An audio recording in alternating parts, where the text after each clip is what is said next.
Good morning बच्चों। मैं अंजुला शर्मा आज रचना के आधार पर वाक्य भेद टॉपिक को एक्सप्लेन करने जा रही हूँ। ये क्लास 10th में 4 नंबर का आता है। बच्चों, सबसे पहले मैं आपको ये बताना चाहूँगी कि वाक्यों की रचना किस प्रकार से होती है। उसके लिए हमें पहले जानना पड़ेगा कि वाक्य क्या होते हैं। वाक्य, जिन्हें हम इंग्लिश में सेंटेंस भी कहते हैं, पदों का ऐसा समूह जिसका अपना अर्थ हो, वाक्य कहलाता है।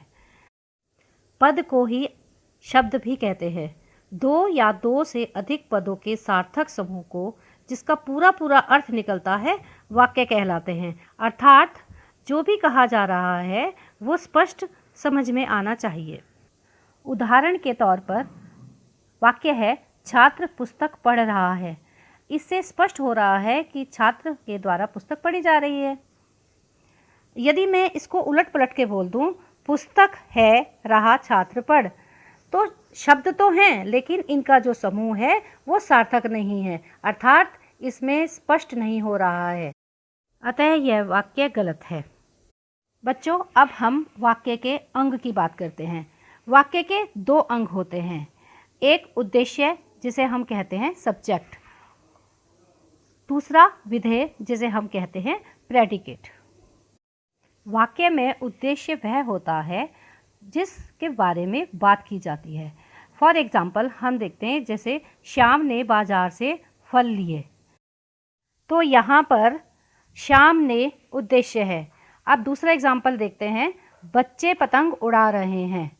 अब यहाँ पर बच्चे उद्देश्य हैं, यानी जिसके बारे में कोई बात कही जाए उसे उद्देश्य कहते हैं। चलिए अब हम वाक्य के दूसरे अंग के बारे में बात करते हैं, विधेय। उदाहरण के तौर पर श्याम ने बाजार से फल लिए। इसमें बाजार से फल लिए विधेय है।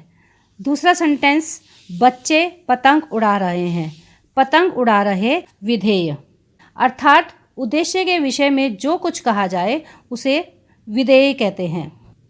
अर्थात उद्देश्य जो भी कार्य कर रहा है वो विधेय कहलाता है। जैसे वो खाना खा रहा है, पढ़ रहा है, लड़ रहा है, कूद रहा है, ये सब विधेय हैं। चलिए बच्चों, अब हम वाक्यों के भेद के बारे में बात करते हैं।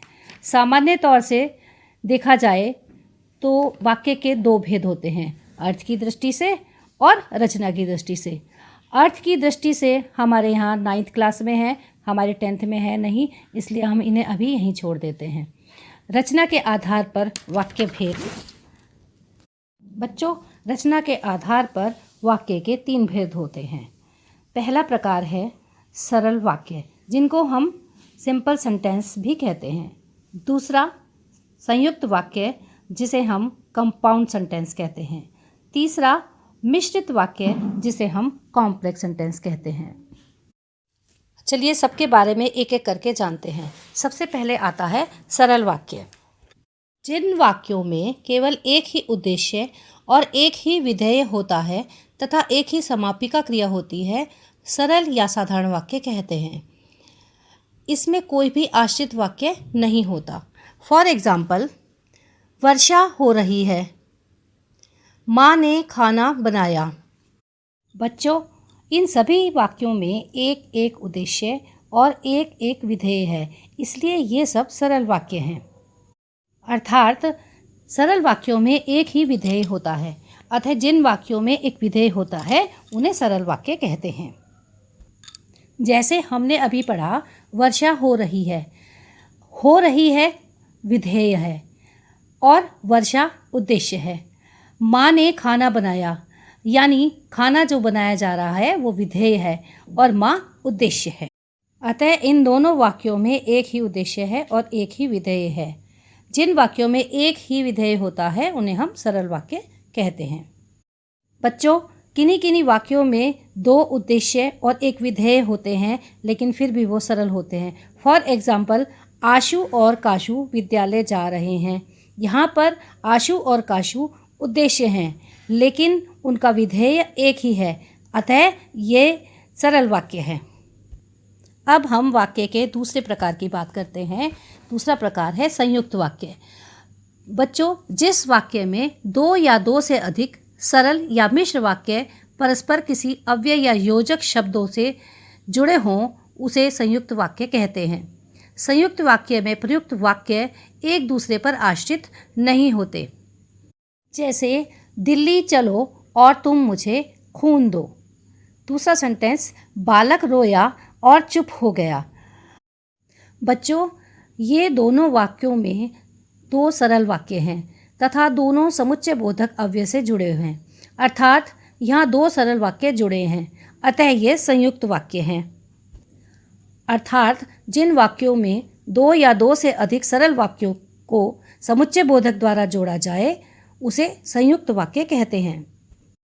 बच्चों, जब हम संयुक्त वाक्य बनाते हैं तो हम दो सरल वाक्यों को जोड़ते हैं और उनको जोड़ने के लिए हम कुछ शब्दों का इस्तेमाल करते हैं, जैसे और, पर, किंतु, परंतु आदि। इन्हें योजक शब्द कहते हैं और इनको जोड़कर हमारे संयुक्त वाक्य बन जाते हैं। बच्चों, अब तीसरा प्रकार है मिश्र वाक्य। जिस वाक्य में एक प्रधान उपवाक्य होता है तथा एक या एक से अधिक आश्रित उपवाक्य होते हैं उन्हें मिश्र वाक्य कहते हैं। दो एग्जाम्पल मैं देती हूँ आपको कि अध्यापक ने कहा कि कल विद्यालय बंद रहेगा। मोर ऐसा पक्षी है जिसका नृत्य सभी देखना चाहते हैं। यहाँ अध्यापक ने कहा और मोर ऐसा पक्षी है दोनों ही प्रधान उपवाक्य होता है। बच्चों, जिन वाक्यों में एक मुख्य उपवाक्य हो और अन्य आश्रित उपवाक्य भी हो जिन्हें योजक चिन्हों द्वारा जोड़ा जाए उसे मिश्रित वाक्य कहते हैं। अर्थात एक प्रधान उपवाक्य होता है और दूसरा आश्रित उपवाक्य।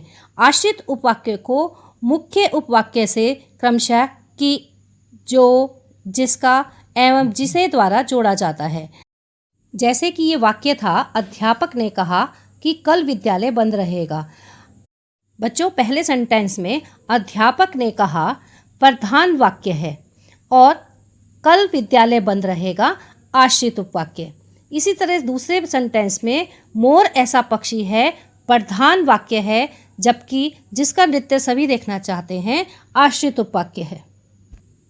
बच्चों, आशा है आपको वाक्य बनाने आ गए होंगे। आप इन्हीं नियमों के आधार पर वाक्य परिवर्तन भी कर सकते हैं। धन्यवाद।